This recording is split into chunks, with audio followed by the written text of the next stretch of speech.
Good afternoon, students. In our today's class, we are going to discuss about the structure of the heart, its location, and the functioning of the heart. First of all, what are the topics that we are going to understand in our today's class is given one by one. First is the location of the heart. Second, the covering and the structure of the heart. Third, the chambers of the heart. Fourth, the blood vessel entering into the heart. Five, the blood vessels which leaving the heart and the different valves that present in the heart. Now, in our today's class, first of all, we will understand the location of the heart. In between the two lungs, just add the, suppose this is the two lungs and this is the windpipe. Just below the windpipe, at the center of the chest cavity, the heart is present between the two lungs and just above the diaphragm. This is the diaphragm, this is the heart, and it present between the two lungs. I hope you understood the location.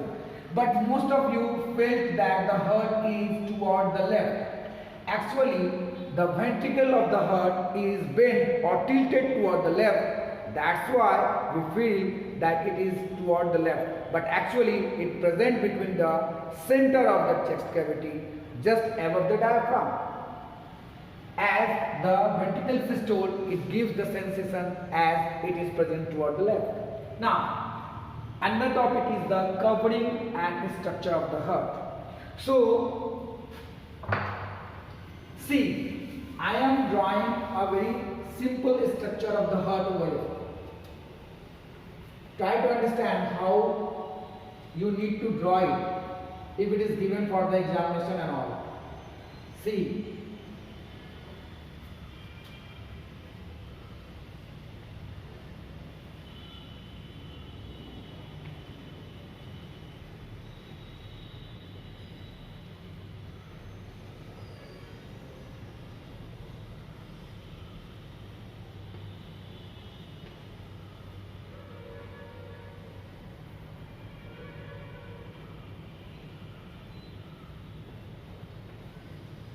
as it is a diagrammatic representation, so you should understand it in simple way. It is not actual as per according to your book. Just I am making you aware how does it work and what is the structure of the human heart. See, first of all, we should understand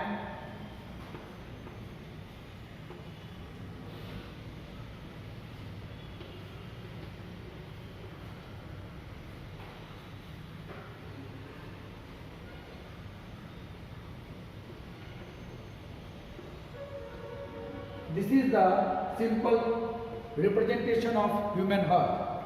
Now, try to understand the structure. First of all, covering of the heart. So, the heart is covered by the double layer membrane. See, this is the double layer membrane that covers the heart from outside. Actually, the structure of the heart, or you can say the structure of the heart is just like our fist. This is our fist and the heart almost look like this.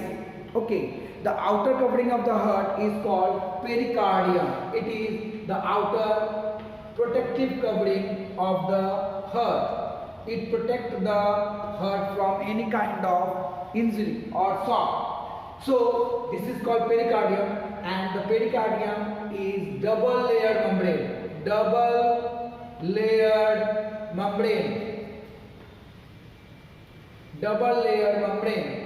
and in between the two pericardium, see, this is the pericardium as it is double layer. In between the two pericardium there is a fluid, and this fluid is called pericardial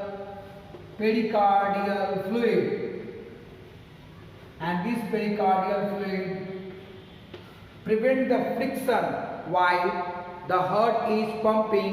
It can cause the friction between the membrane and the heart. So the pericardial fluid act like a lubricant and do not help the or prevent the friction between the pericardium and the heart. I hope you understood. Means it prevents the friction. It do not allow the friction so that heart can easily pump. Now these are the four chambers of the heart. This is called right atrium, as it is the right side of my hand and this is the left side of my hand. So this is called right auricle,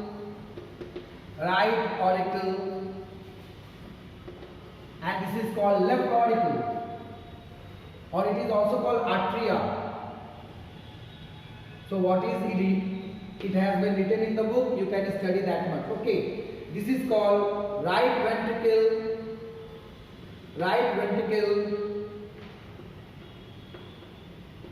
and this is called left ventricle.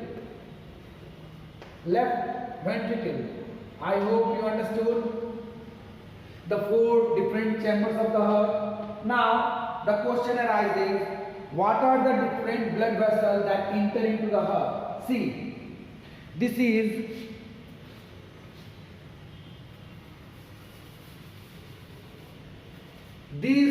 are the two blood vessels which enter into the right atrium, that is called inferior vena cava,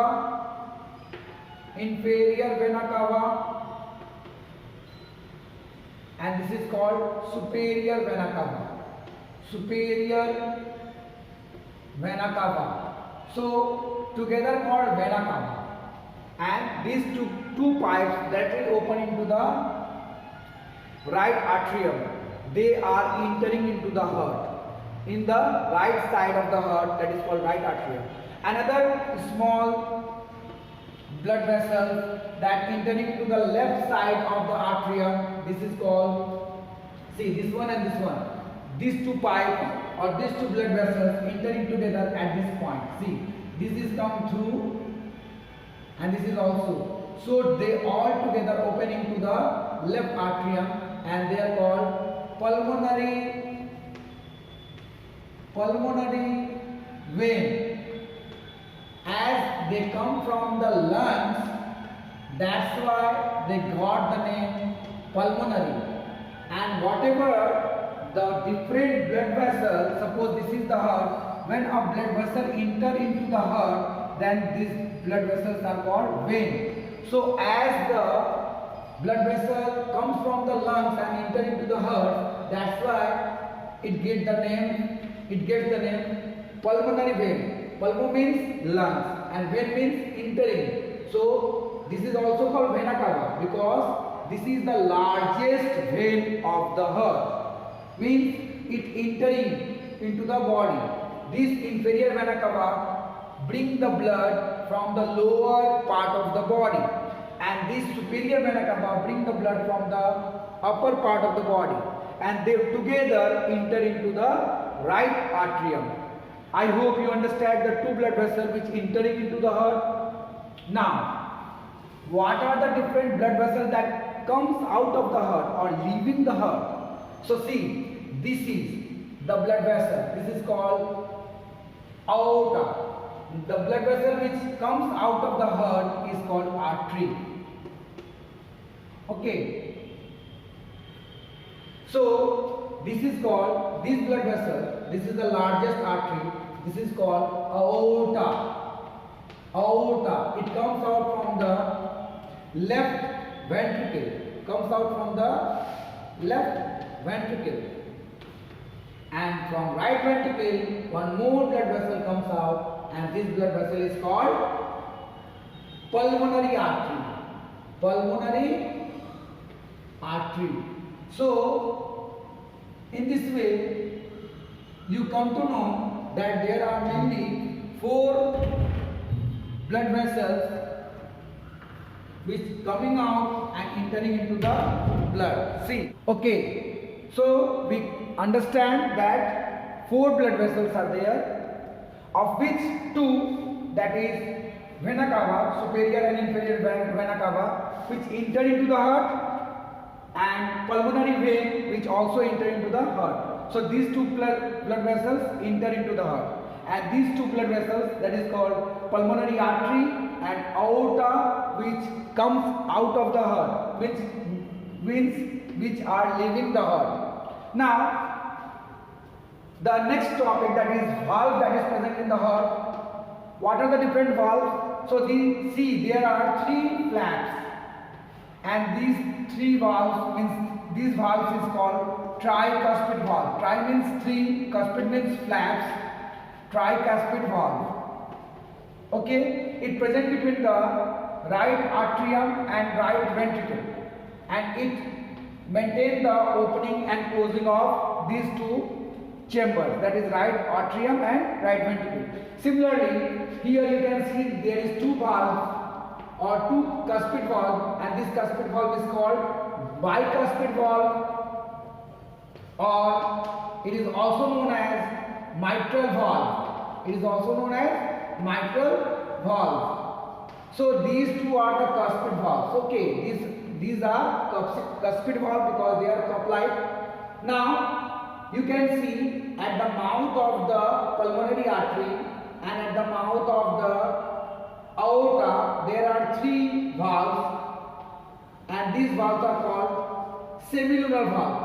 If it is present in aorta, then it gets its name aortic semilunar valve, and if it is present in pulmonary artery, then it is called pulmonary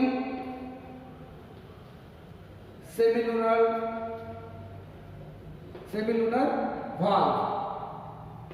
So I hope you have understood that there are mainly four valves. One valve is called tricuspid valve, that present between the right atrium and right ventricle.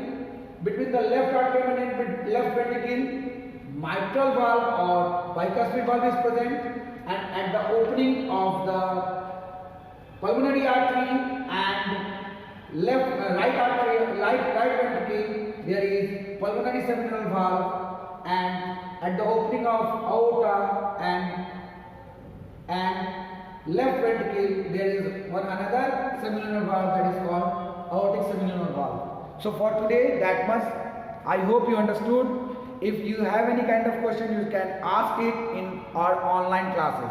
Thank you for today. That much. Bye bye.